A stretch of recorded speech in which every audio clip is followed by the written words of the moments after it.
Mic check! Mic check! Mic check! Mic check! You all are beautiful.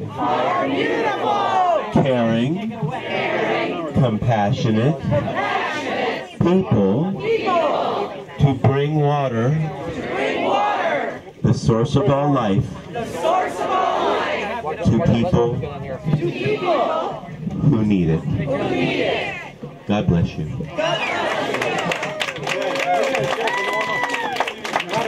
So we're going to get going here in just one moment.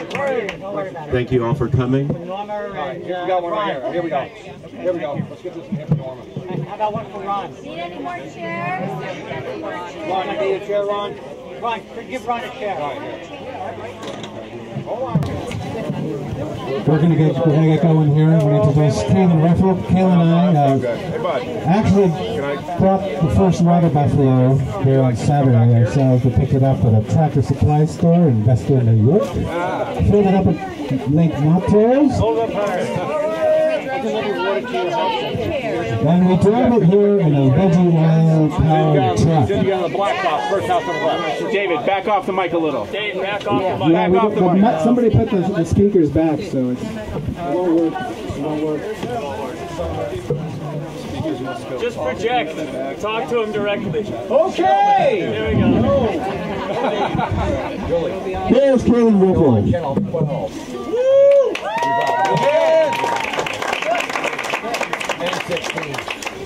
So first up we have Josh Fox. Oh, I'm first. We named that because we all know who he is. I'm first. I'm gonna clobber everybody. Hi. This is amazing to me. When I first came here 3 years ago, in 2009, and met with Ron and Jean Carter, Bill and Sheila Ely, the Soutners, Norma Fiorentino, Pat Farnelli, Victoria Switzer. I can't say I ever thought that I would see something like this in the Soutners driveway. You're really messing up the whole driveway. We're a mess. And I'm just moved. I'm so moved about what you're all here to do and what Water Defense has decided to do to bring water to Dimock. Democracy is like water. You know, you need it to survive. Yes. And the water here is contaminated. And what's going on here is our democracy has become contaminated in the state of Pennsylvania.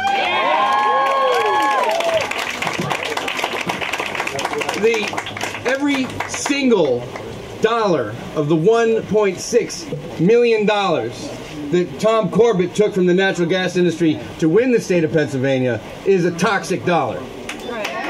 Every single one of those dollars is a contaminant in Harrisburg. Yes! That place is more contaminated than the Soutners well. Oh my God. Yes, it is. It's more contaminated than the Schweitzer's well. And it's more it's more flammable than the Ely's water. It's a disgrace. I mean, I'm saying this obviously in a colorful way because I'm making a speech, but where my heart is at is this is a disgrace. This is a disgrace, and it's not just happening here. These people here are standing up, and when I first came here, you know, there's some people here who didn't want to talk to the media. They didn't want to talk to me. Everybody was scared, not knowing what was going to happen to them. When you're overrun by Halliburton trucks and fracking trucks and gas rigs, and all of a sudden your water turns black, or your animals start dying and they don't want to drink it, or your kids get sick, or you can light it on fire, and there's no media attention around here. There's nothing happening around here. To actually speak out and say something is wrong was a terrifying thing to do, and something that was incredibly brave, right?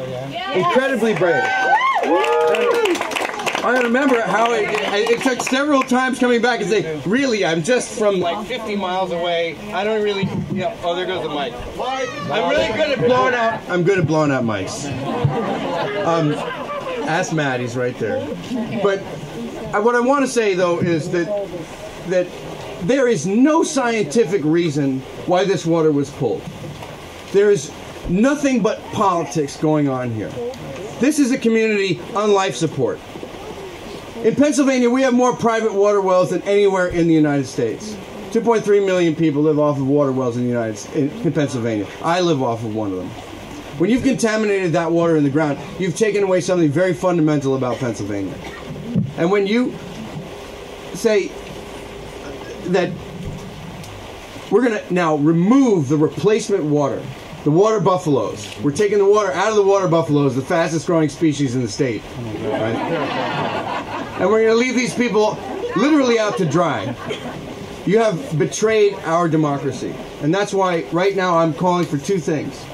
One, Tom Corbett should be investigated by the Inspector General of Pennsylvania.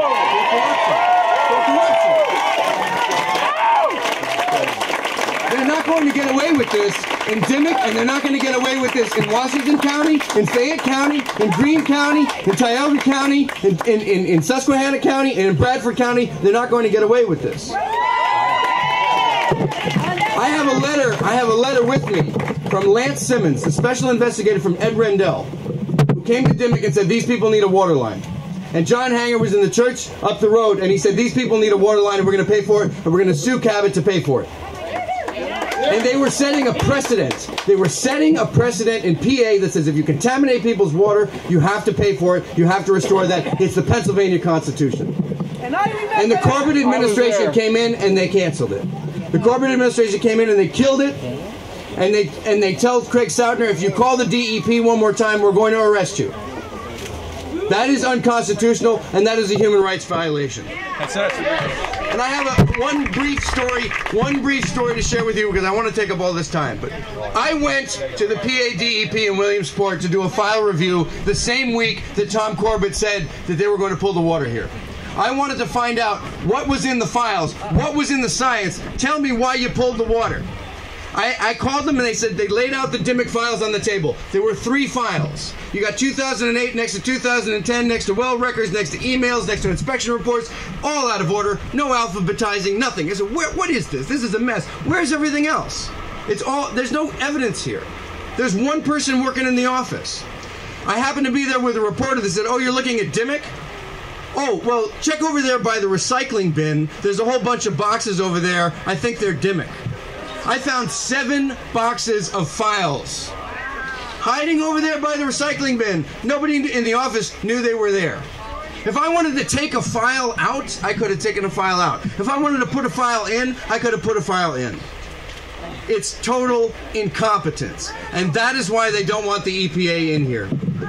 And the second thing that I'm asking is that EPA, please, EPA's policy is where the states are not enforcing, you will come in and enforce for the citizens of the United States of America. Yes.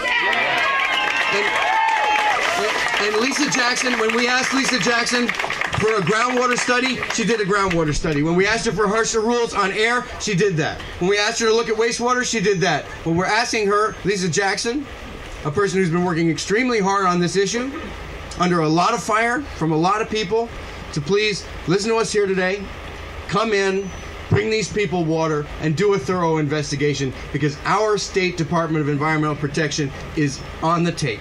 That's right. Thank you so much, everyone.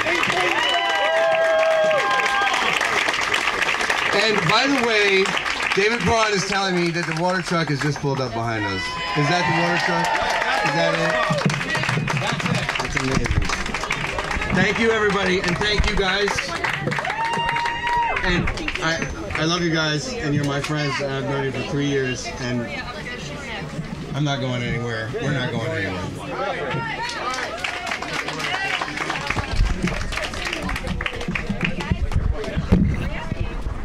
Okay, there's a red Chevy that's just pulled up that we need to have moved so that we can have the water truck bring the pipe into the buffalo.